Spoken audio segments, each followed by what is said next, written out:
핸들 만드는 회사가 어딜까요? 노키아입니다. 그죠? 근데 노키아도 당시 2010년 당시에 전 세계 시장 점유율 40%를 갖고 있었는데 피처폰으로 여기서 자기 부정하기가 너무 어려웠던 거죠. 그래서 마지막 제가 질문 드려볼게요. 스마트폰 얘기가 나왔으니까. 여러분 스마트폰이 처음 나온 게 언제일까요? 그러니까 스마트폰 처음 나온 거 아까 뭐 노키아나 블랙베리에서 먼저 나왔고 아이폰이 처음 나온 게 언제일까요? 2007년 1월 스티브 잡스가 이렇게 검은색 폴로티에 청바지 하나 입고 나와서 스마트폰을 출시합니다.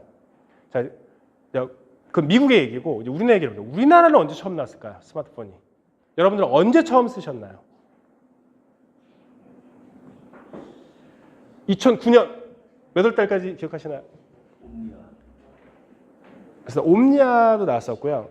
아이폰이 먼저 출시되는데 아이폰 기준으로 2009년 11월 12일 날 KT를 통해서 이제 아이폰이 들어오는데 자 여기서 질문 한번 드려볼게요. 왜 아이폰은 우리 1위 통신 사업자인 SKT가 아니라 KT를 통해서 먼저 출시됐을까? 2년 늦게 그것도.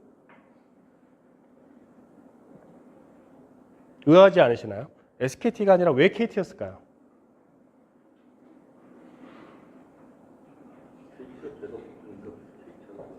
KT가 계속 돌파구를 찾아 2위가 되기 위해서, 1위가 되기 위해서. 사실 아이폰 입장에서는 다 SKT, KT 다 LG 플러스 다 컨택을 했을 거란 말이죠. 그렇죠. SKT의 가장 큰 공급자는 누굴까요? 삼성전자죠. 이쪽에다 저희가 마이클 퍼스의 5포시스를 이제 공부하시게 될 건데 여기서 이제 어떤 것 중에 하나가 막을 것 중에 하나가 그 기존 경쟁기들의 시장 진입을 방해하는 요소가 있거든요. 자, 그러면 삼성전자, LG전자 입장에서는 아이폰을 SKT가 가져오게 되면 어떤 일이 벌어질까요? 당시에 우리 피처폰에 급감할 거란 말이죠. 그래서 당시에 뭐 신문기사들을 보면 정확한 스토리는 모르겠죠. 신문기사상으로 보면 이제 삼성과 이제 SKT 나름의 보이지 않는 글이 있었고 그래서 잠시만 좀 막아달라. 그래서 SKT는 그래서 이제 속적으로 했었고 KT로 그래서 이제 손을 잡았는데 아이폰이. 근데 2007년에서 2009년까지 2년이 걸린 이유가 뭐냐면 당시에 통신사는 무엇으로 돈을 벌고 있었을까요? 통신사는 뭐로 돈을 벌었죠? 기본요금 더하기 데이터 요금이었죠. 맞습니다. 데이터 요금. 자, 아이폰이 요구한 건 뭐였을까요? 통신사들에게 무료 와이파이였습니다. 무료 와이파이. 아이폰의 핵심은 와이파이를 사용하는 거잖아요. 즉 뭐냐면 통신 데이터나 와이파이를 이용해서 앱을 기반으로 스마트폰을 자유자재로 써야 되는데 문제는 2007년 이전까지 우리나라의 스마트폰에 휴대폰뿐만 아니라 우리나라 전화기에는 와이파이 칩이 안 들어갔습니다. 몰랐죠. 네.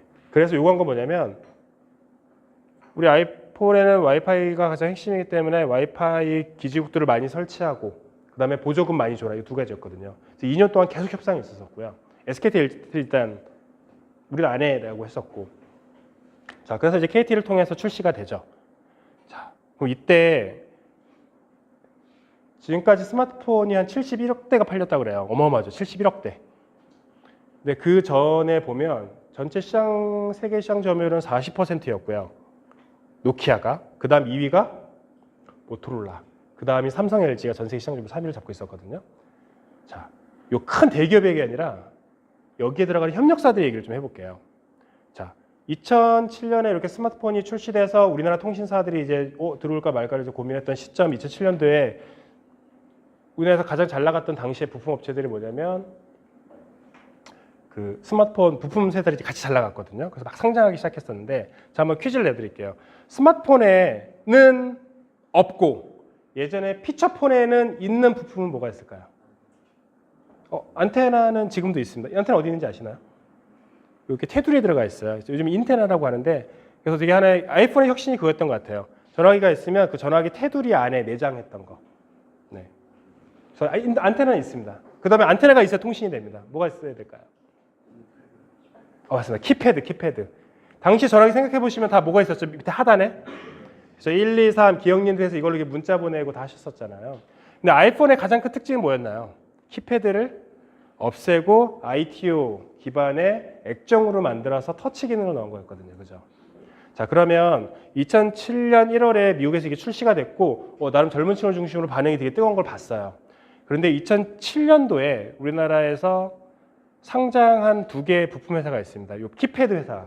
서원인텍이랑 이제 그 마리포 인터테크가 해서 두 개 회사가 이제 상장을 했는데, 자, 지금 현재 두 개의 상장사가 운명에 관해서 하나는 상장 폐지당했고요. 당시에 다 1,000억에서 2,000억대 회사들이었는데, 한 회사는 이제 거의 더 2배 상장을 갖고, 한 회사는 지금 제가 오는 길에 찾아보니까 200억으로 줄어들었고 상장 폐지당했더라고요.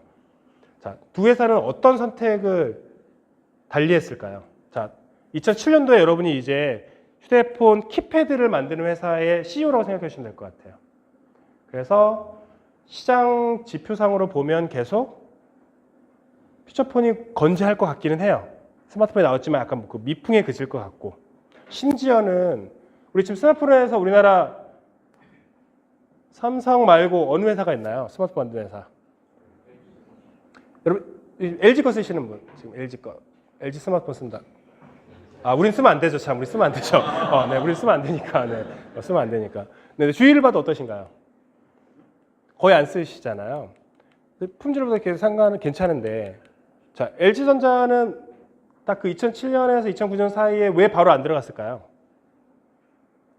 당시에 LG전자는 그 회장께서 그 맥킨지 컨설팅 펌을 좀 신봉하시면서 매년 300억 정도의 피를 내면서 맥킨지 컨설팅 펌의 자문을 구했었는데, 당시 맥킨지 컨설팅 펌의 자문 결과가 뭐였냐면 스마트폰은 미풍에 그칠 것이다 했어요.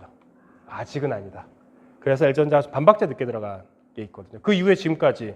그래서 지금 현재 LG전자 스마트폰 MC 사업부가 15분기 적자인 거 아시나요? 15분기 연속 적자입니다. 그래서 작년에 가전이나 다른 사업부에서 이만큼의 매출을 그 순이익을 냈지만 지금 MC 사업부에서 지금 계속 잡아먹고 있거든요. 아직도 회복을 못 하고 있습니다, 지금. 그러니까 맥킨지 컨설팅 펌도 당시에 그렇게 판단을 내렸었고, 시장 재료를 봤을 때, 그래서 그 키패드 회사로 상장을 한 두 회사는, 그래서 한 회사는 중국에 야, 이 키패드로 가자라고 해서 키패드 공장을 중국에 막 이제 설립하기 시작했고, 한 회사는 상장한 그 자금으로 뭘 했냐면, 키패드가 아닌 것 같아. 이건 액정인 것 같아. 라고 해서 신사업에 그 돈으로 중국 공장이 아니라 액정 사업에 투자를 합니다. 여기서 갈라졌거든요. 자, 그러면 여러분이 당시 CEO라면 어떤 선택을 하셨을 것 같으세요?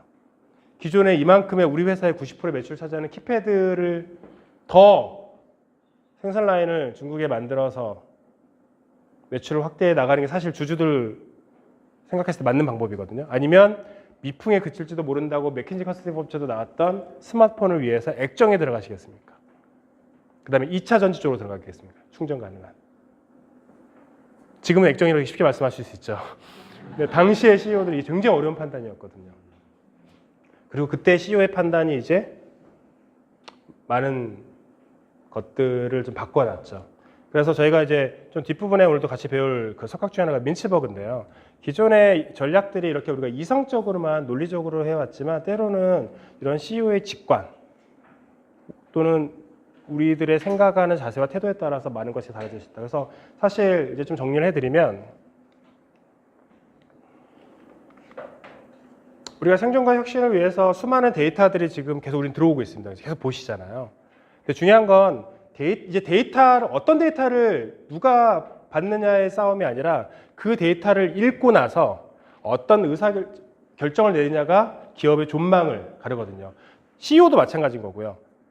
사실은 우리가 각각의 우리의 위치에서 그런 수많은 정보들을 받았을 때 어떻게 해석하고 어떻게 의사결정을 내리냐, 그 합이 모여서 우리 이트너스의 의사결정이 되는 거거든요.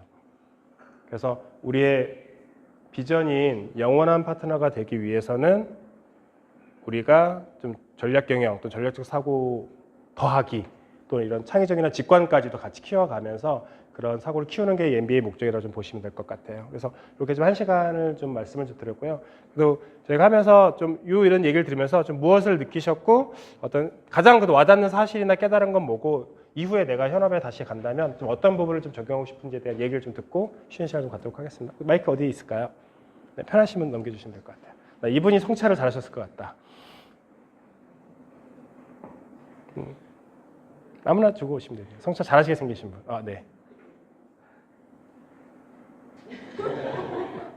네. 일단 느낀 감정만 저한테 말씀 제가 풀어드릴게요. 어떤 감정이 드셨어요? 느낀 점. 감정만. 뭐 이렇게 좋았다, 설레었다, 무서웠다 이런 감정들이 있잖아요. 네. 네, 본인의 감정. 네. 그냥 들으시면 1시간 쭉 들으시면 느꼈던 감정.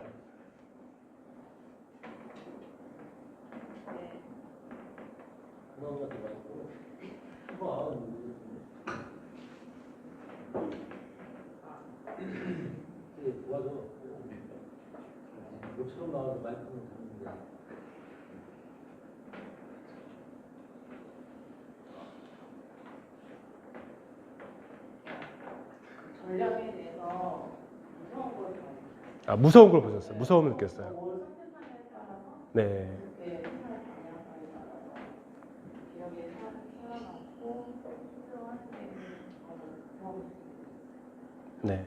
그래서 좀 제일 기억나는 사실이나 깨달음이 있으셨다면 어떤 게 있을까요? 내부의 전략이 네. 2차, 3차의 전략이 있었어요. 네. 그래도 지금도 많이 도전을 하고 있잖아요. 네.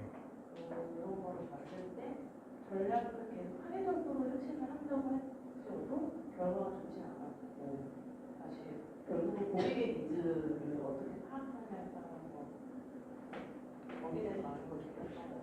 네, 그래서 우리 홈페이지에 가장 많이 나오는 단어가 고객이잖아요. 사실 그래서 다시 고객으로 돌아갈 수 없고, 그래서 지금 경영 전략의 가장 큰 핵심이 그 생존과 성장을 위해서 새로운 고객을 창조하고, 그러니까 고객은 늘 그대로 있지만 고객의 그 니즈나 요구들을 우리가 새로 창조해서 새로운 걸 만들어내야 되거든요. 그다음에 가치를 창출하는 게 가장 큰 핵심 목표이기 때문에 똑같이 느끼셨던 것 같습니다. 그래서 이후에 현업에 돌아가신다면 좀 무엇을 좀 적용해보고 싶으신가요?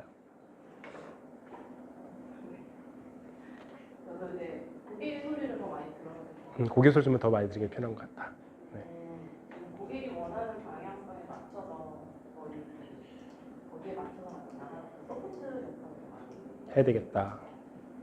네, 박수 한번 네, 보내주시죠. 네, 한 번만 더 들어볼까요? 네, 저 멀리 넘기셔도 돼요. 네, 계속. 네.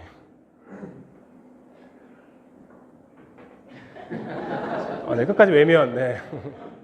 좋습니다. 처음으로 자발적으로 받으신 것 같아요. 네. 그래서 어떤 감정을 좀 느끼셨어요? 네. 눈을 마주치면 받는 거잖아요. 어떤 감정을 느끼셨어요?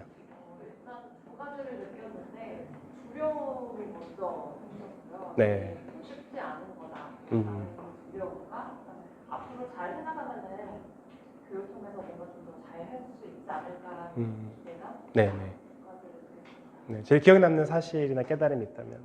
저도 마찬가지로 레고가 계속해서 성장해오고 있다는 그런 여러 가지를 봐서 계속 잘 되고 있었다고 생각을 했거든요. 네. 다시 이제 위기가 와서 어려워지고 있다라는 거에 대해서 잘 파악을 못하고 있었다는 그런 사실을 알았고 네. 마찬가지로 앞서서 저도 여러 가지 의견을 주셨는데 그걸 레고가 안 한 게 아니라 사실 다 했었던 거죠. 네. 다 실패했었다라는 그 사실과 깨달은 것 같아요. 네. 그 이후에 현업에 들어가신다면. 대표님께서 맨날 하시는 말이 현장에 재밌다고. 네네네. 현장에서 너무 특권적인 그런 게 아니라 실제 우리가 하고 있는 것 중에 가장 잘하는 게 무엇이고 잘할 수 있는 게 무엇이고 앞으로 어떻게 가야 되는지 전략을 짜는 방향도 현재의 관점에서 많이 살펴봐야 되지 않을까. 네, 고맙습니다. 박수 한번 보내주시죠. 여기서 한번 말씀을 드렸고요. 자, 쉬는 시간 10분 갖고 와서 이제 두 번째 시간은 뭘 할 거냐면 지금 여러분이 알고 있던 경영학 이러닝 수업에서 들었던 온갖 전략 툴들이 굉장히 많아요. 근데 그게 왜 나왔는지를 모르는 경우가 되게 많습니다. 그래서 이제 뭘 할 거냐면 쉬는 시간 갖고 나서는 기본적으로 저희가 이 경영 전략은 계속 이렇게 진화해 왔거든요. 그 시대 환경에 맞게. 그래서 1920, 30년대부터 지금 2010년대까지 우리가 알고 있는 그런 전략들이 왜 탄생하게 되었고 그 당시에는 나름 잘 적용되는데 지금도 적용 안 되는 게 많거든요. 그래서 무작정 전략을 우리가 갖다 쓰는 게 아니라 전략의 좀 본질, 툴들의 본질을 좀 이해하는 시간을 갖고 그 다음 쉬는 시간 갖고서 마지막 세션에는 그러면 우리의 그 비전이나 가치에 맞게 동일한 비전과 가치를 갖고 있는 회사들 되게 많거든요. 그것을 좀 다른 관점에서 어떻게 활용해서 지금 비즈니스를 만들어내고 가치를 창출해서 좀 주목을 받고 있는지에 대한 좀 그런 새로운 사례들. 그다음에 결국 여기 가장 요즘 핵심은 논리적 사고 기반의 의사결정 더하기가 민치보가 말한 직관형과 창의성이 되게 중요해지기 시작했거든요. 저쪽에 여러분이 좀 전략을 좀 창의적으로 사실 우리가 지금 고민은 현장에서 뭔가 보이기는 하는데 그걸 어떻게 이걸 좀 가시화시킬까에 대한 이 창의성에 메말라 있거든요. 그래서 좀 창의성을 좀 자극시킬 수 있는 좀 다양한 좀 재미있는 사례들. 그래서 아마 요 다음 2시간, 1시간만 좀 이론을 좀 사례 기반을 좀 재밌게 말씀드리고 세 번째 시간 훨씬 더 재밌을 것 같아요. 그래서 오늘은 좀 다양하게 내 머리를 좀 자극시킬 수 있는 시간을 좀 만들어 드리도록 하겠습니다. 지금 5분 됐는데요. 10분 정도. 네, 10분 쉬는 시간 가진 후에요. 10시 10분부터